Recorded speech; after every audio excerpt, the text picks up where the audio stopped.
मो चैनल संस्कृति एवं परंपरा को रमाकण्ठहारं श्रुतिव्रातसारं जलान्तविहारं धराभारहारं चिदानन्दरूपं मनोज्ञस्वरूपं धृतानेकरूपं भजेऽहम्। आषाढ़ कृष्णपक्ष द्वादशी बा अणसर द्वादशी तिथि रे राजप्रसाद विजे नीति शास्त्र रे कुहा जाइछि सबु क्षेत्र मध्यरे राजा हेउछि पुरुष उत्तम क्षेत्र बा पुरी। पुणी कुहा जाइछि सबु देवता मानंक मध्यरे राजा हेउछंती पुरुष उत्तम बा श्री जगन्नाथ। एहा अणसर समयर एक नीतिरु मध्य स्पष्ट भावरे प्रतिपादित होइथाय।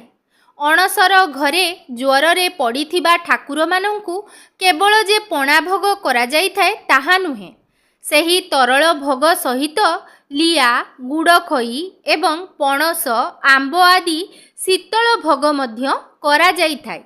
एही भोग पीढ़ा आदि पड़ी और घंटी आदि बाजी हुए नाही।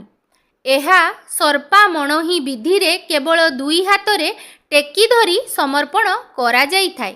अणसर एकादशी दिन 10 मूल मोदक लागि परे ठाकुर माने सुस्थ होई उठिछंती। अणसर एकादशी तिथि रे ठाकुर मानंकु चंदन लागि मध्य करा जाइछि।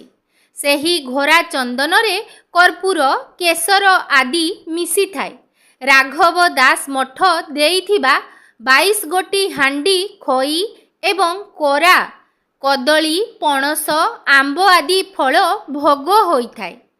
पालिया खुंटिया सेवक मणिमा डाक देइथांती एवं हड़प नायक सेवक बिड़िया बा पान मणहि जोगाई थांती। पूर्वरु केवल सुबासित शुक्ल पुष्प लागि हेउथिबा बेले एकादशी ठारू श्री विग्रह माने विभिन्न रंगर सुबासित पुष्प एवं तुलसी लागि होइथांती। आषाढ़ कृष्णपक्ष द्वादशी तिथि एही तिथि रे अणसर द्वादशी नीति पालित होइथाय। एही नीति विशेष महत्वपूर्ण कारण एही दिन राजप्रासाद को राजप्रसाद विजे करा जाय। राजप्रासाद हेउछि श्रीमंदिर सिंह द्वारर अनति दूରରେ बड़ दांडर रथ खଳାଠାରେ थिबा श्रीनअर। एहा गजपति राजांक निवास। राजप्रसाद हेउछि राज्यर राजा रूपे स्वीकृत श्री जगन्नाथंकर प्रसाद। ए प्रसंगरे सूचना योग्य जे परंपरा क्रमे गजपति राजा माने श्री जगन्नाथंकु ही राज्यर राजा रूपे स्वीकार करी निजे राउत बा सेवक रूपे तांकर सेवा करी आसिछंती। श्री जगन्नाथ स्वीकृत होइछंती राष्ट्र देवता रूपे। एणु अणसर द्वादशी दिन राजांक प्रासाद को राजप्रसाद विजे होइथाय। एही राजप्रसाद कोण ताहा विशेष महत्वपूर्ण। ताहा प्रभुंकु भोग बा नैवेद्य होइथिबा कौनसी प्रकारर प्रसाद नुहे, ताहा हेउछि प्रभुंक श्रीअंगर छड़ा सामग्री। अणसर घरे नूतन भावरे श्री विग्रह मानंकर अंग गठन पूर्वरु तांक श्रीअंगरु जेउ सबु चंदन कराळ पाटडोर इत्यादि को बाहर करी दिया जाइथाय, सेहिथिरु किछि को रूपा थाली रे पटुआर सह श्रीनअर को निया जाय। घंट छता एवं काहाली आदि सहित सेही पटुआर जाइथाय। ताहा द्वारा राजांकु सूचित करा जाय जे प्रभु सुस्थ हेलेणी। अणसर द्वादशी दिन सखाळ सुद्धा भोग मंडप नीति सरिबा परे भंडार घरु रूपा थाली नेई दक्षिण द्वार लंडावर्त उपरे आस्थान प्रतिहारी पकाइथिबा पहाड़ा उपरे रखा जाइथाय। चांगड़ा मेकाप जोगाइथिबा पाटकना सेही रूपा थाली मानंक उपरे पकाई दिया जाए। दईतापति सेवक माने अणसर पिंडीरु श्रीअंग चंदन କରାଳ ଏବଂ ପାଟଡୋରି ଉକ୍ତ ଥାଳିରେ ରଖି ଘଣ୍ଟ ଛତ୍ର କାହାଳି ସହିତ ତଳିଚ୍ଛ ମହାପାତ୍ର ଓ ପ୍ରଧାନୀ ସେବକ ହାତ ପଇଠ ହୋଇ ଆଗେ ଆଗେ ପଟୁଆରରେ ଶ୍ରୀନଅର ଅଭିମୁଖେ ଯାଇଥାନ୍ତି। ଶ୍ରୀନଅରରେ ଉପସ୍ଥିତ ହେବା ପରେ ସେଠାରେ ରାଜାଙ୍କ ଛୁଆଁ ଶାଢ଼ୀମାନ ଦଇତା ପତି ମହାପାତ୍ର ତଡ଼ାଉ ଦେଉଳକରଣ ଏବଂ ତଳିଚ୍ଛ ମହାପାତ୍ର ପ୍ରଦାନ କରନ୍ତି।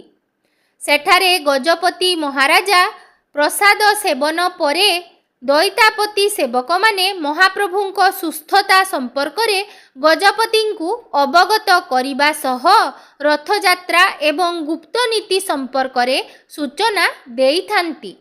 ଏ ପ୍ରସଙ୍ଗରେ ଉଲ୍ଲେଖନୀୟ ଯେ ଅଣସର ନୀତି ଶେଷ ନ ହେବା ପର୍ଯ୍ୟନ୍ତ ଠାକୁରମାନଙ୍କୁ ଲାଗି ହେଉଥିବା ଫୁଲ ଚନ୍ଦନ ଆଦିକୁ ଅଣସର ଘରୁ ବାହାରକୁ ନିଆ ନ ଯିବାର ବିଧାନ ରହିଛି। ନୀଳାଦ୍ରି ମହୋଦୟରେ ଏ ନେଇ ନିଷେଧ ଅଛି। ତେବେ କେବଳ ଅଣସରରେ ଲାଗି ହେଉଥିବା ଫୁଲ ଚନ୍ଦନ ଆଦି ନୁହେଁ, ଅଣସର ବେଳେ ଠାକୁରମାନଙ୍କୁ ଭୋଗ ହେଉଥିବା ଆମ୍ବ ପଣସ ଆଦି ଫଳର ଚୋପା ଓ ମଞ୍ଜି ଇତ୍ୟାଦିକୁ ମଧ୍ୟ ଅଣସର ଶେଷ ନ ହେବା ପର୍ଯ୍ୟନ୍ତ ବାହାରକୁ ନିଆଯାଏ ନାହିଁ। ଅଣସର ଘରର ଗୁପ୍ତନୀତିରେ ବହୁ ସଂଖ୍ୟକ ଦଇତା ସେବକଙ୍କ ସହ ପତି ସେବକ ଭାଗ ନେଇଥାନ୍ତି। ସେମାନେ ସେଠାରେ ମୁଖ୍ୟତଃ ସେହି ଫଳ ଓ ଛେନା ଭୋଗ ଆଦି ଖାଇଥାନ୍ତି, କିନ୍ତୁ ସେହି ବିପୁଳ ପରିମାଣର ଚୋପା ଓ ମଞ୍ଜି ଆଦି ବର୍ଜ୍ୟ ସାମଗ୍ରୀ ସେହିପରି ଅଣସର ଘରେ ଜମା ହୋଇ ରହିଥାଏ। ତାହାକୁ ଜୁଣ କୁହାଯାଏ। ଦୀର୍ଘ 15 ଦିନ ସେହିପରି ରହିବା ପରେ ନବଯୌବନ ଦର୍ଶନ ଦିନ ଅର୍ଥାତ୍ ଶୁକ୍ଳ ପ୍ରତିପଦାର ପ୍ରାତଃ କାଳରେ ହିଁ ସେସବୁକୁ ମନ୍ଦିର ମଧ୍ୟରୁ ବାହାର କରାଯାଏ।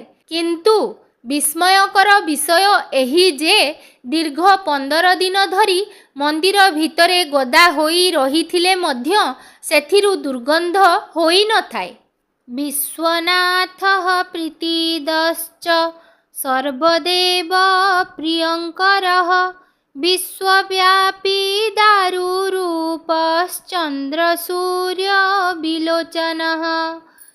ତେବେ ପବିତ୍ର ଆଷାଢ଼ କୃଷ୍ଣ ଦ୍ୱାଦଶୀ ବା ଅଣସର ଦ୍ୱାଦଶୀ ତିଥିର ପାବନ ଅବସରରେ ମହାପ୍ରଭୁଙ୍କ ଶ୍ରୀଅଙ୍ଗରୁ ବାହାରିଥିବା ଚନ୍ଦନ କରାଳ ଏବଂ ପାଟଡୋରକୁ ରୂପା ଥାଳିରେ ପଟୁଆର ସହ କିପରି ଭାବରେ ଶ୍ରୀନଅର ବା ରାଜପ୍ରାସାଦ ବିଜେ ନୀତି ଅନୁଷ୍ଠିତ ହୋଇଥାଏ, ସେହି ଦିବ୍ୟ ଦୁର୍ଲଭ ଦୃଶ୍ୟକୁ ଆମେମାନେ ମଧ୍ୟ ଆଗକୁ ଭିଡ଼ିଓ ମାଧ୍ୟମରେ ଦେଖିନେବା। ଚାଲନ୍ତୁ।